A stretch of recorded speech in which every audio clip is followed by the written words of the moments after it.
नमस्कार दोस्तों। तो शुरू करते हैं आज का एडिटोरियल टॉपिक, जिसका नाम है राजनीति का अपराधीकरण। देखो, ये जो टॉपिक है ना, एवरग्रीन टॉपिक है। हर वक्त आपको न्यूज़ में महीने में 2-3 एडिटोरियल इस पे आपको मिल जाएंगे। तो इस टॉपिक का ये टॉपिक आपका जीएस पेपर 2 से रिलेट करता है, पॉलिटिक्स वाला जो सेक्शन है ना। और ये आप एसए में भी इसका यूज किया जा सकता है, और इंटरव्यू में भी अक्सर ऐसे सवाल पूछे जाते हैं। तो चलिए आज इससे समझ देखते हैं कौन न्यूज़पेपर में के एडिटोरियल्स में क्या क्या इंपॉर्टेंट पॉइंट थे जिसको नोट्स बनाने लायक थे। ठीक है, आगे बढ़ते हैं। ये अपना लवाशना टूल चैनल्स, जिसने अगर आपने अभी तक सब्सक्राइब नहीं किया तो इसको सब्सक्राइब कर लें। देखिए राजनीति का अपराधीकरण। तो पहले इसकी परिभाषा समझ लेते हैं कि राजनीति का अपराधीकरण होता क्या है। ठीक है, आपराधिक चरित्र का राजनीतिक प्रक्रिया में भाग लेना, चुनाव जीतना व जीतकर संसद व विधानसभा तथा क्षेत्रीय राजनीतिक पदों पर पहुंच जाना, यह क्या कहलाता है?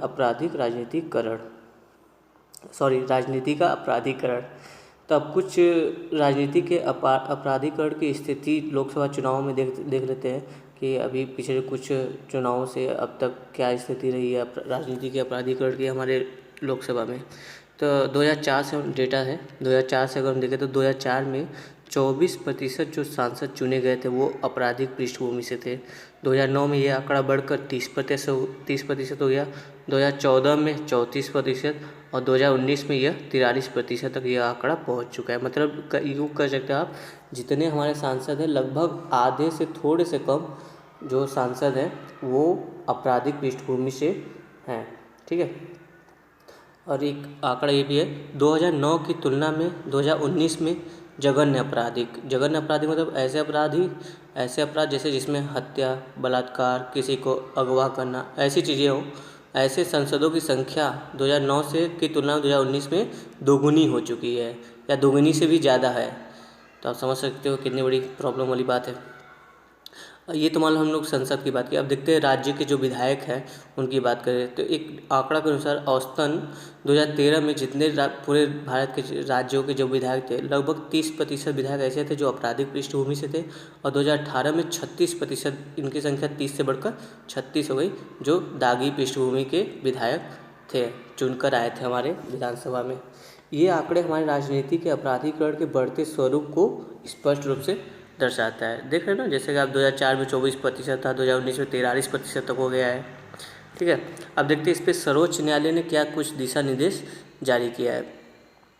पहले तो 2002 में सुप्रीम कोर्ट ने 2009 में सुप्रीम कोर्ट ने उम्मीदवार जो भी कैंडिडेट था उम्मीदवार को नामांकन पत्र के साथ शैक्षणिक योग्यता, आर्थिक स्थिति और आपराधिक रिकॉर्ड के विवरण देने की बात कही थी। 2017 में सुप्रीम कोर्ट ने जनप्रतिनिधियों के खिलाफ मामलों के शीघ्र निपटान के लिए विशेष अदालतों के गठन का आदेश दिया था। जैसे जो फास्ट ट्रैक कोर्ट होते हैं ना, स्पेशल कोर्ट, वैसे कोर्ट को स्थापित करने की बात कही थी, जहां इन केसों का 1 साल के भीतर निपटान किया जा सके। ठीक है, 2017 में फास्ट ट्रैक कोर्ट बनाने की बात कही गई थी। 2018 में 5 जजों की संवैधानिक पीठ ने गंभीर अपराध में शामिल लोगों के चुनाव लड़ने और पार्टी में पदाधिकारी बनने पर रोक लगाने के लिए केंद्र सरकार को तत्काल कानून बनाने को आदेश दिया था, जो कि अब तक बना नहीं है। ठीक है, 2019 गलती से यहाँ पे 2020 होगा, अभी फरवरी का ही मामला था। 2020 के फरवरी में एक मामले में सुप्रीम कोर्ट ने राजनीतिक दलों को निर्देश दिया कि आप जनता को ये बताएं कि जो भी राजनीतिक दल है वो जनता को ये बताए कि अगर आप क्यों किसी अपराधी या दागी उम्मीदवार को टिकट दे रहे हैं। मतलब आप किसी ऐसे कैंडिडेट को टिकट दे रहे जो आपराधिक प्रवृत्ति का या आपराधिक पृष्ठभूमि से है तो आप उसको टिकट दे रहे, तो आप जनता को अपने विभिन्न माध्यम से, सोशल मीडिया, अखबारों के माध्यम से ये बताएं कि आप इस उम्मीदवार को टिकट क्यों दे रहे हैं, उसका कारण बताएं। अब देख लेते हैं कि हमारे देश में क्या कानूनी प्रावधान है ऐसे अपराधीकरण को रोकने के लिए, राजनीति में ऐसे मतलब जो अपराधी पृष्ठभूमि के उनको राजनीति में आने से रोकने के लिए। जनप्रतिनिधित्व कानून 1951, जिसको आप लोग रोपा एक्ट भी कहते हैं, रोपा एक्ट 1951 में उम्मीदवारों की अयोग्यता संबंधी प्रावधान किए गए हैं। ठीक है, दोष सिद्धि हो चुके नेता को चुनाव लड़ने पर रोक लगा दिया गया है। लेकिन कौन से दोष सिद्धि जिसमें कम से कम उनको 2 वर्ष की सजा हुई हो। और अनुच्छेद 102 में भी सदस्यों की अयोग्यता का प्रावधान मिलता है। ठीक है, अब देखते हैं कि कुछ ज़्यादा है नहीं प्रावधान। क्यों? क्योंकि अब जो नेता हैं वो अपने विरुद्ध क्यों बनाएंगे कानून कि जिससे उनको मतलब कि राजनीति में उनका प्रवेश कम हो जाए, है ना। तो कोई अपने विरुद्ध तो कानून बनाता नहीं है। और चलो आगे देखते हैं। आपराधिक छवि के उम्मीदवारों में इजाफा के क्या कारण है? अब देखते हैं कि ऐसी आपराधिक प्रवृत्ति जो 2004 से लगातार बढ़ती जा रही है, 43% हो चुकी है 2019 में। इसके कारण क्या है? इसके कुछ कारण है जो एडिटोरियल में दिए गए थे, जहाँ से मैंने कुछ पॉइंट लिए हैं। राजनीतिक दलों में केवल जीत की मंशा होना व पार्टी फंड की व्यवस्था करना। हर राजनीतिक दल चाहता है कि मैं अपोजिशन को हराऊं किसी भी कीमत पे, और हमारे यहाँ फंड की व्यवस्था। और जानते हैं फंड किसके पास, पैसा किसके पास होता है? जो आपराधिक प्रवृत्ति का बाहुबल है उसके, वो तो धनबल भी होता है ना। न्यायपालिका में सुधार का अभाव देखते हैं कैसे। राजनीतिक अपराधी के लगभग 4,000 मुकदमे, लगभग 4,000 से भी ज़्यादा मुकदमे न्यायालय में लटके पड़े हैं, जबकि इसमें से कुछ ऐसे केस हैं जो कि 30 वर्ष से भी पुराने हैं। आप इसी से अंदाज़ा लगा सकते हैं हमारी न्यायपालिका की गति कितनी धीमी है, शायद कछुए की चाल से भी धीमी है। सरकारों को न्यायालय के निर्देशों की अवहेलना कर स्वहित को जनता हित से उच्च रखना। सही बात है भाई, सरकार अपने विरुद्ध तो कानून बनाते नहीं हैं, जिससे उनके लिए दिक्कत हो जाए आगे राजनीति में प्रवेश करना। राजनीतिक इच्छा शक्ति की कमी, जो राजनीतिक दल होते हैं वो भी उनकी इच्छा मतलब वो इस ओर ध्यान नहीं देते हैं कि इस विषय पर भी हमको कानून बनाना चाहिए, या इस विषय पर भी हमको बात करनी चाहिए, राजनीतिक दल में नैतिकता होनी चाहिए, ऐसी कुछ बात नहीं करते थे। इसका एग्जाम्पल देखते हैं, जैसे 2013 का एक लिली थॉमस केस था, जिसमें जन प्रतिनिधित्व अधिनियम 1951 का सेक्शन 8 का क्लॉज 4 को निरस्त कर दिया था सुप्रीम कोर्ट ने। लेकिन इस पर क्या हुआ, इसके निरस्त करने पर सभी राजनीतिक दल, चाहे वो पार्टी के हो चाहे अपोजिशन के हो, सभी ने एक स्वर में इस निर्णय का विरोध किया था। अब सेक्शन 8(4) क्या है ये आप गूगल कीजिएगा, कुछ आप गूगल से भी पढ़िए, है ना। सुशासन के अभाव के कारण भी जमीनी स्तर पर लोग अपनी समस्या का समाधान हेतु बाहुबल की सहायता लेते हैं, जिससे उनकी लोकप्रियता जनता में बढ़ती है। जैसे देखो बाहुबल की लोकप्रियता कैसे जनता में बढ़ी, जैसे कहीं कहीं थाने में आप केस वोस करने जाते हो तो पुलिस वाले अक्सर देखा जाता है कि वो जल्दी FIR नहीं करते, या करते तो परेशान करते हैं।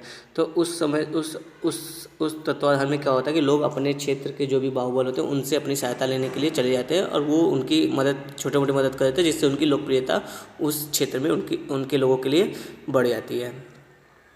अब देखते हैं कि इस राजनीति के अपराधीकरण की हानि क्या है।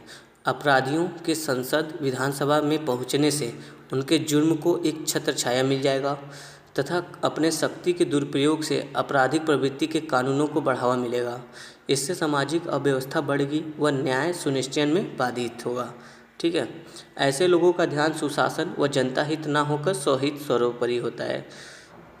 विश्व के सबसे बड़े लोकतंत्र में जब लगभग आधे यानी 43% सांसद आपराधिक पृष्ठभूमि के होंगे, तो इससे हमारा लोकतंत्र प्रभावित होगा। इससे विश्व पटल पर भारत के प्रति विश्वास में कमी दिखेगी, जिससे हमारा निवेश भी प्रभावित होगा, साथ ही हमारी वैश्विक स्थिति भी प्रभावित होगी। जो भारत का वैश्विक विश्व में स्थिति है वो भी प्रभावित होगा। ठीक है, इससे आपके बहुत सारे इनडायरेक्ट रूप से इनडायरेक्टली देखें तो बहुत सारे नुकसान हो सकते हैं वैश्विक स्तर पर। अब आगे की राह मतलब कुछ वो सुझाव दिए गए कि क्या कर सकते हैं इसको राजनीति के अपराधीकरण को रोकने के लिए। जनप्रतिनिधित्व कानून 1951 में सुधार व संशोधन की जरूरत है।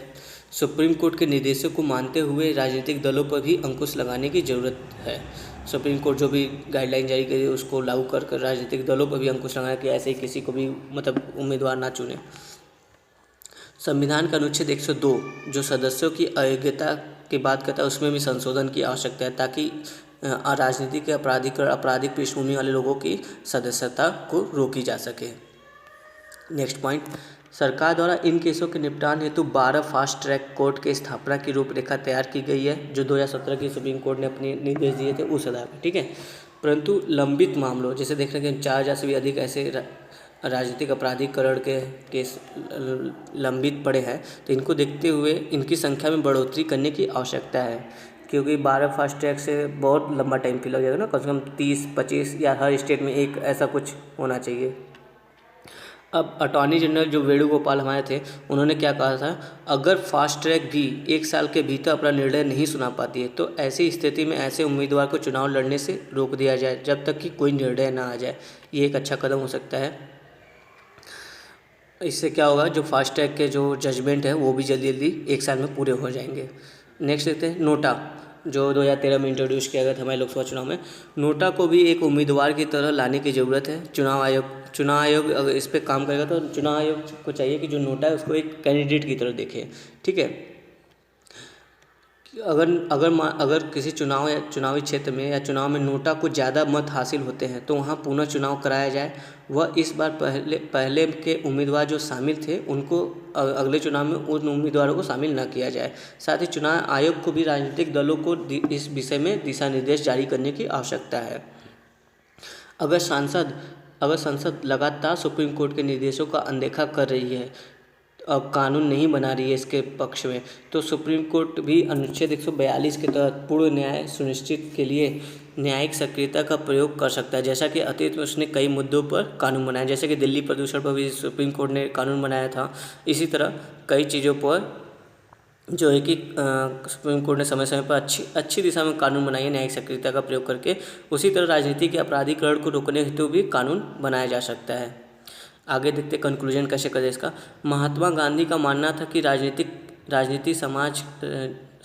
महात्मा गांधी का मानना था कि जो ये राजनीति है समाज की वह अहिंसक संस्था है। राजनीतिक एक वह अहिंसक संस्था है जिसका उद्देश्य राजनीति में सच्चाई, पारदर्शिता व जवाबदेही कार्यों को जनता के समक्ष लाना है।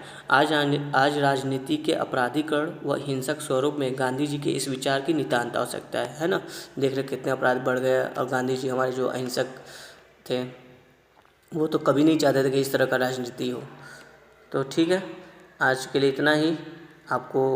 आप इस पे समय समय पर एडिटोरियल के अनुसार और भी चीज़ें ऐड कर सकते हैं। आई होप आपको ये वीडियो लेक्चर पसंद आया होगा। इसी तरह मैं और रोज़ एक टॉपिक पे लेते आऊँगा जिससे आपके नोट्स भी तैयार हो जाए और आपका मेंस का एग्ज़ाम अच्छा सा है।